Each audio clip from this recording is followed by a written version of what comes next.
रवि एक चतुर छात्र थिला, किंतु पढ़ारे धीर थिबा तांको सहपाठी मोहन को प्राय समय रे हस मजा करुथुला। दिने शिक्षक एक दलीय प्रकल्प घोषणा कले एवं रवि को मोहन को सहित जोड़ी देले। प्रथमे रवि खुशी हैला नहीं, किंतु से देखिला जे मोहन खूब भल चित्र आंकी पारुछि एवं भावना को सरल भाव में बुझाई पारुछि। तापरे से माने एकाठी मिसी प्रकल्प तैयारी कले। मोहन को चित्र एवं रवि को लेखा मिसी सेमानंक प्रकल्प को श्रेणी रे सर्वश्रेष्ठ करदेला।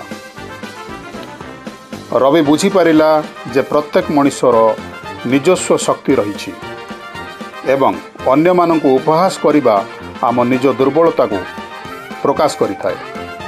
सही दिन ठारू रवि समस्त को सम्मान सहित व्यवहार कला एवं शिखिला जे मिलीमिशी काम करिबा, दया और सत्य सफलता दी थाए। एथिरु आमको शिखिबा को मिलिला समस्त भितर किछि ना किछि भल गुण लुचि रही, तेणु समस्त को सम्मान करिबा।